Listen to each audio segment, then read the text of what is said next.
they've got a couple of results that have been incredibly important as regards getting a little bit of confidence back into the team.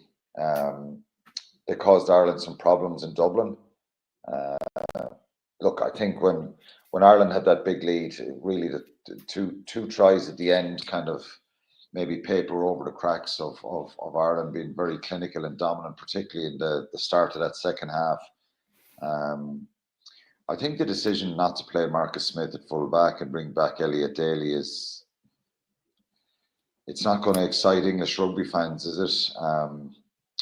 If you brought in a young player there, someone with a little bit more, Elliot Daly showed what he did against France. Like, that was the big win for England and Twickenham. They got across the line, won with that dramatic late try, and could easily have lost against France and Scotland. So you could be talking about a very, very different picture, and I think that's probably the key for him, is getting those couple of results. But is it a backward step picking Elliot Daly over Marcus Smith? I don't know why they're doing that. He just can't find a home in this starting team, can he?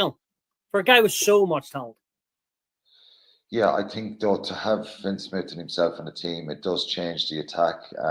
I think, look, their attack was very bland. They kicked a lot against Scotland. They were lucky to get out of that game by winning it.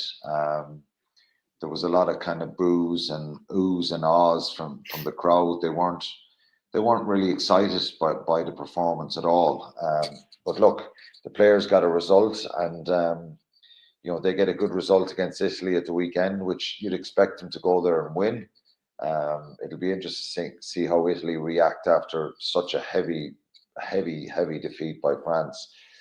And then, you've got Wales in the last game. Suddenly they could have 4 out of 5, and the likelihood is that's what will happen. So yeah, they'd prefer if Ireland France is a draw in Dublin and possibly win the championship. But if they get 4 results in the championship, it'll be seen as a good result for Steve Borthwick and his team. But they're still a very bland team to watch. They've regressed back to that negative, slowing the breakdown, kicking a lot, trying to overpower the team, and they're frustrating to watch at times.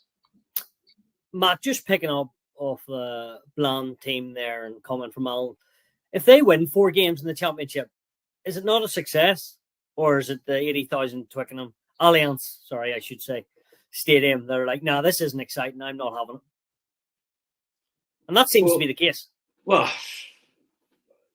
we too harsh?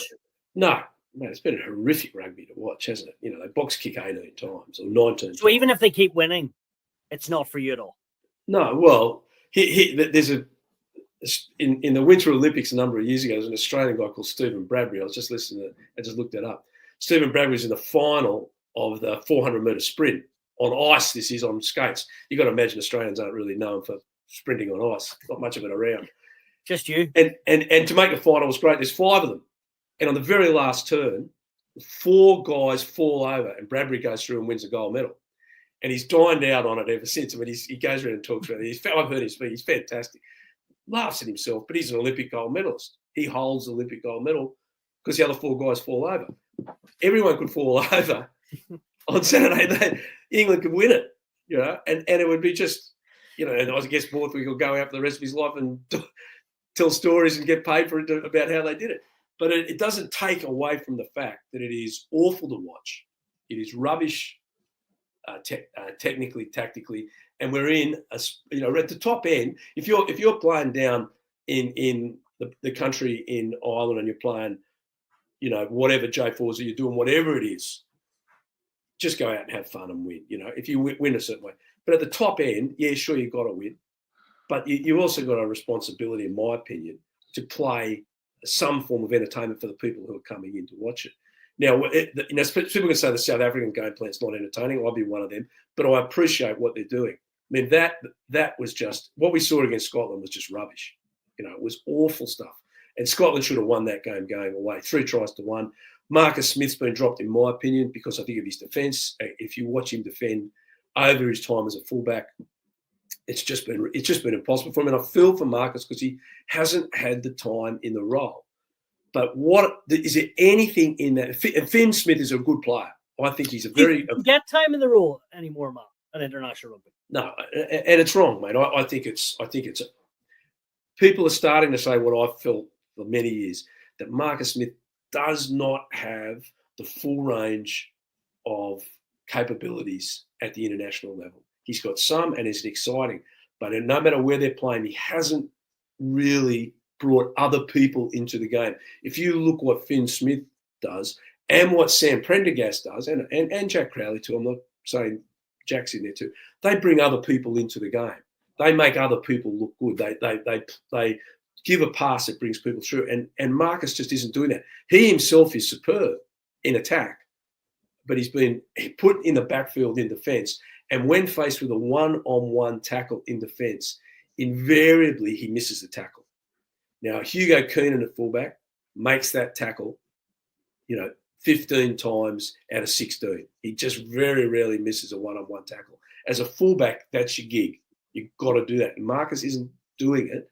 And in some ways, because he hasn't been trained to do it, it's where you position your body. It's not his courage that we're questioning, but it's his knowledge in the game. But when you look at that team, what does it say to you? What are they going to do? I actually think Italy, it depends how Italy are after being mauled by 70 points. Italy could put up a good fight against them if they recover psychologically in time. But we've got to see if that happens. But if England were to win a championship, well, everyone would say it's a great travesty. I don't think that's going to happen. But I also think what they're doing is really, really poor. And it's not good for English rugby. It's not good for the Premiership. And it's certainly not good for the Six Nations. If they went back and played like we saw them play against France, they were forced to play in a certain manner against France because France was scoring points. And guess what? They were pretty good at it. And that was really entertaining game. But when they're not forced to play, they revert to 19 box kicks, which their own people booed. And good on the English crowd for telling the truth. It was a really, really horrific game of rugby to watch. And it's a sort of rugby that I think will cost, if Borthwick sticks with it, it'll cost him his job. I have very little doubt of that.